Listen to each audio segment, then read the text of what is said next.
So the Zarnia brothers, as everybody knows, are alleged to have done the bombings in Boston. I say alleged because I'm supposed to, but come on, keep it real. They did it. So now Tamerlan is dead. He was the older one. He's the one that seemed to have organized all of this. And Jahar is the younger one who's now in custody. There was a great piece of irony there, which I actually think was Freudian, when after Tamerlan got shot by the authorities, Jahar, his younger brother, ran him over with a car. They're not sure which one killed him. I think that there was a little bit of Jahar like, oh, thanks for getting me into this mess. I appreciate it. Oh, did I accidentally run you over? So sad. Okay, but that's just me with an interesting theory on that particular part. Now, the one thing that everybody else was sure is they're Islamic jihadists. And they had good reason to believe that. There were writings about Islam and how angry they were at America, etc. But it turns out, according to Panorama, which is on BBC, they might have had other inklings as well, specifically Tamerlan, who seems to have organized the bombings.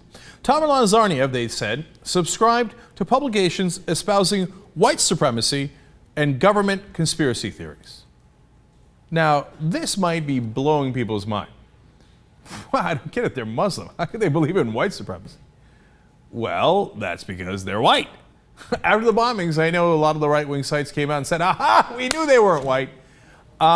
They're from the Caucasus. That would literally make them Caucasians. So can you be Muslim and white at the same time? Of course! The whitest people in the world I've seen as Muslims, Germans, Scandinavians, etc. Islam is a religion. It's not an ethnicity. I know facts are hard to keep up with if you're a right-winger, like the Tsarnaev brothers. Now, how is it that they could be right-wing and Muslim at the same time? Newsflash number 2. You know that the Muslim bombers are the most right-wing people in the world? That within Islam, they're the very end of the right-wing spectrum. You think progressives go do bombings? No. Progressives are in favor of secularism in the Muslim world. It's the right-wingers and the fundamentalists that do the bombings.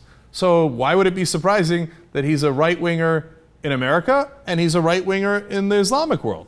He's a right-winger. Okay? So, quote, Panorama discovered that Tamerlan Tsarnaev possessed articles which argued that 9/11 and the 1995 Oklahoma City bombing were government conspiracies. Now, that's ironic. It's almost the inception of irony. There's an irony within an irony. He believes in government conspiracy theories and then does a bombing, which then later spawns other government conspiracy theories. Okay. Now, how about the Second Amendment? Apparently that's the one thing he believed in America. He said that he was concerned about, quote, the rape of our gun rights. Now, he had plenty of guns and he had plenty of bombs, and he wound up using them. So again, there's a little bit of irony there. I can't believe the government would want to take my weapons away. Yeah, if anybody should have had their weapons taken away, it was you. If you make that argument, it turns out the government would have been right. So, now, at the same time, he was also concerned about what America was doing in Muslim lands. Quote, there was also material about U.S. drones killing civilians and about the plight of those still imprisoned in Guantanamo Bay. So, both things appear to be true. In fact, if you remember, there's no question, because Jahar wrote in the boat that he was hiding in, quote, we Muslims are one body. You hurt one, you hurt us all. So the reality is they were extreme no matter what bracket they fell into. They fell into the white bracket, they fell into the Muslim bracket, they fell into the right-wing bracket, and they were extreme in every one of those brackets. And what really drove them to it, to me, this was the best line out of the BBC report. Quote, the brothers' friends told us that Tamerlan turned against the country and became passionate about Islam after becoming frustrated when his boxing career faltered because he did not have American citizenship. I read that line and I thought, bingo. Here's a guy who was a total loser. And he couldn't get anywhere, and he had to rely on his wife, which, you know, that happens from time to time. Nothing wrong with that if you get back up on your feet instead of doing a terrible bombing that kills so many people and wounds hundreds of people, right?